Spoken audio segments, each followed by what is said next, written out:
Blackstone Audio presents Red Hot Lies: How Global Warming Alarmists Use Threats, Fraud, and Deception to Keep You Misinformed, by Christopher Horner.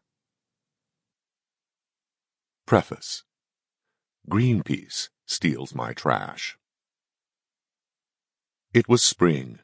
Young men's hearts turned to fancy, and Greenpeace started stealing my trash. I noticed that my garbage was getting collected much more efficiently than normal, and late the night before it was scheduled to go. I also noticed that soon the media revealed a secret cabal I orchestrated from my basement. At least that's how London's left-wing Guardian wrote the story, cobbled together from unrelated, awful-smeared pages plucked from my refuse. If I ever questioned the hippies' dedication to their cause, no more. In those steamy summer months of mystery trash abductions, I rededicated myself to strict obeisance of local requirements to collect the weekly output of my two large breed dogs.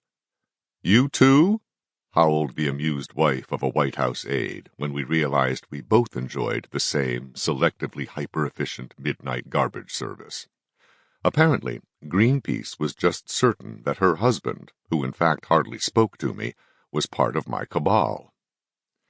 Soon, European Greenpeace franchises were issuing press releases in German about who had lunch with me in Brussels, and spinning phony tales to Spanish newspapers of secret meetings I supposedly had with pretty much anyone they found problematic. I had arrived. If they would spend so much energy to, well, trash me, I must be important, right? But I soon learned from others that this is standard operating procedure for the global warming industry, which regularly does much worse things. They have tried to ruin careers, blacklisted scientists, knowingly spread lies about dissenters, called for the imprisonment of skeptics, and used government pressure to cut off rivals' funding. One scientist has had the lug nuts on his wheels secretly loosened when publicly voicing his rejection of climate orthodoxy. Threats now regularly issue against individuals and the broader idea of free thought and expression. Which got me thinking, shouldn't the public know about this?